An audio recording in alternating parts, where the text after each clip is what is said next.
Oi, crianças do quinto ano, tudo bem com vocês?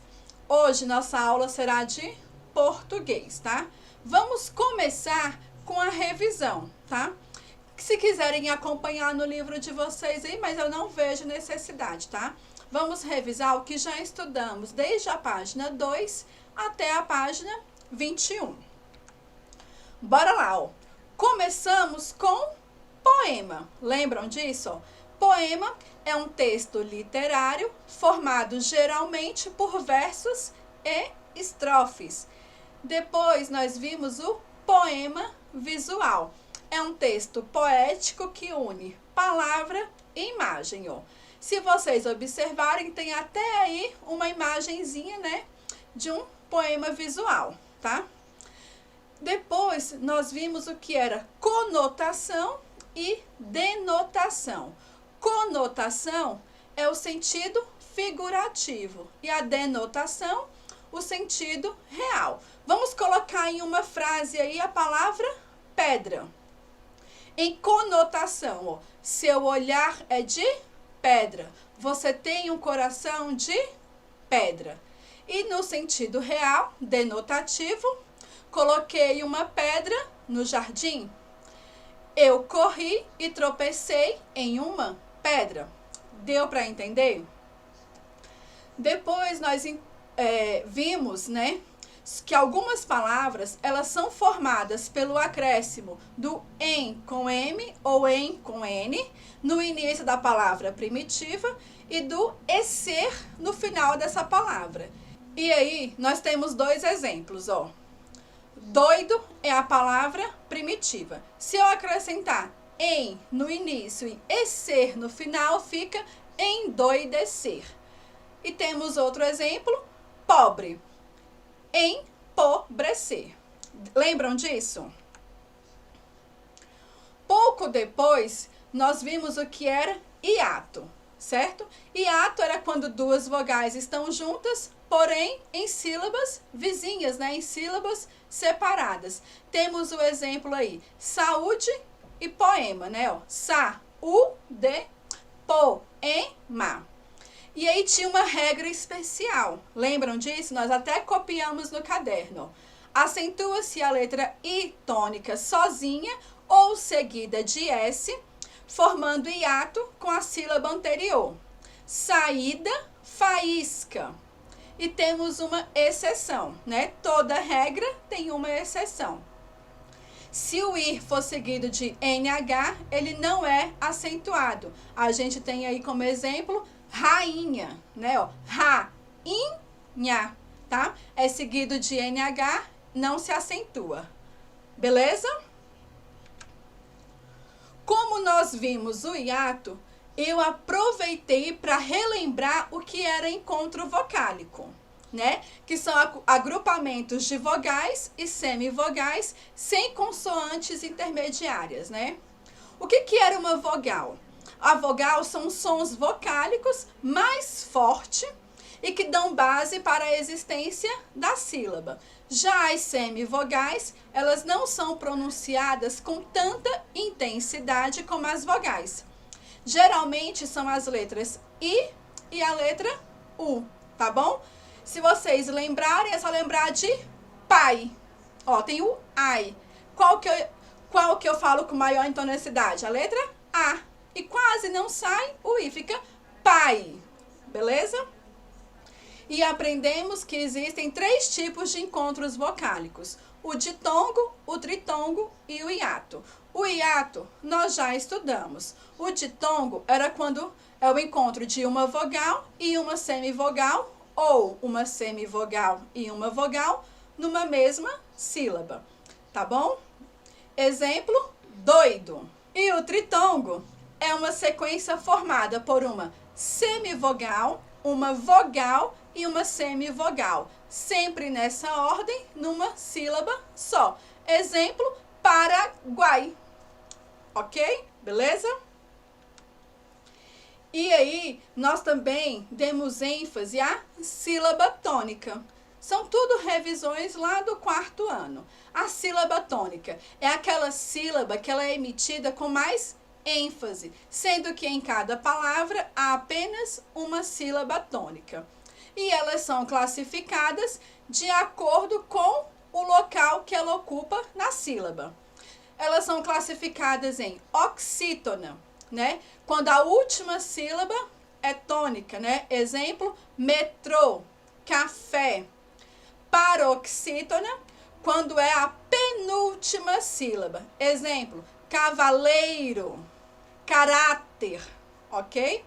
E proparoxítona são palavras que a antepenúltima sílaba é a tônica. Exemplo aí, estádio, lâmpada, ambulância. E toda proparoxítona, ela é acentuada, ok?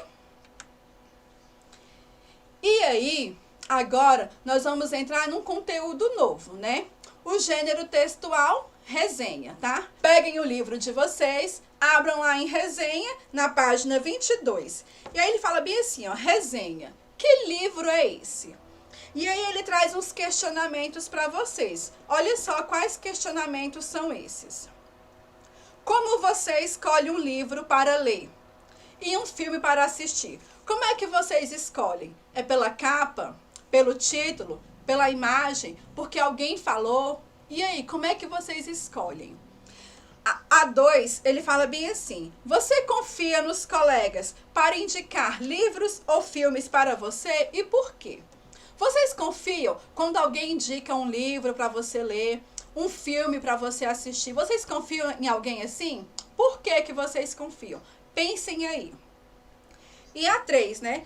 Que informações você busca para saber mais sobre um livro antes de ler, né? E explique a sua resposta. Que informações vocês buscam? Vocês buscam o quê? Que é apropriado para a idade de vocês? Que contém mais animações? Que contém, quase não contém imagens, mas contém texto? Ou que contém mais imagens e menos texto? Me digam aí. E aí, nós vamos entender a diferença de uma resenha e de uma sinopse, tá? A resenha, olha só, é uma produção textual por meio da qual o autor faz uma breve apreciação e uma descrição de forma sintetizada, apontando, guiando e convidando o leitor ou espectador a conhecer tal objeto na íntegra ou não. Então, a resenha é um resumo, só que outra pessoa fez, que vai convidar. Vai falar assim, olha, tal livro fala disso, sobre isso, é importante isso. Geralmente, nas resenhas, sempre tem a opinião do autor. Sempre vai falar assim, ó, leia esse livro, porque vai falar disso, disso, disso. E é interessante vocês olharem tal ponto que fala sobre não sei o quê. Deu para entender? Já a sinopse é uma espécie de resumo, uma síntese de uma obra literária, científica e etc. Sinopse geralmente é só um resumo, tá? Não tem opinião de ninguém. Vai falar bem assim, esse livro fala sobre isso, isso e isso. Este filme fala sobre isso, isso e isso. Fala quem são os personagens e pronto. Deu para entender a diferença? Então, olha só. Agora, eu quero que vocês leiam, né, o texto que tem nas páginas 23, 24 e 25. É uma resenha, tá? Do Robinson Crusoe. Ele é um livro, também foi adaptado em filme. Depois, se tiverem curiosidade, assistam, leiam o livro, tá? Mas tem uma resenha aqui. Após a leitura, vocês devem responder as questões. As questões, gente, são de interpretação, tá? Algumas são pessoais e outras não. Para poder conseguir responder, o que eu sugiro para vocês, né? A sugestão que eu dou é assim, ó. Vão lendo, lê o primeiro parágrafo, já faz um resumo daquilo ali. O que chamou a atenção naquela parte, o que de bom vocês podem tirar dali. E assim por diante. Cada parágrafo que vocês forem lendo, vocês vão resumindo, porque vai facilitar muito mais na hora de responder, tá bom? Aí vocês devem responder as páginas 25, 26, 27, né? E na página 28, tem uma atividade que vocês vão precisar do material de apoio, que está lá no final do nosso livro, tá? Vocês vão lá pegar o material de apoio, vão ler e vão responder as questões. Só que, para a atividade, eu preciso que vocês tenham atenção redobrada na questão 5. Por quê? Ela fala bem assim, ó. Em uma folha, né, uma folha avulsa, branca de preferência, desenhe o personagem Robinson Crusoe e a sua ilha. As produções devem compor uma exposição no mural da sala. Nesse momento, nós não estamos em sala, então não tem como eu compor o mural da sala. Mas a atividade que eu quero que vocês façam é, vocês vão desenhar, né, o Robinson Crusoe lá na sua ilha, vão pedir para alguém fotografar vocês segurando assim, tá? A imagem que vocês fizeram com um belo sorriso e vão enviar para o WhatsApp da escola. Combinado? Tá bom? Beijos e até a próxima aula!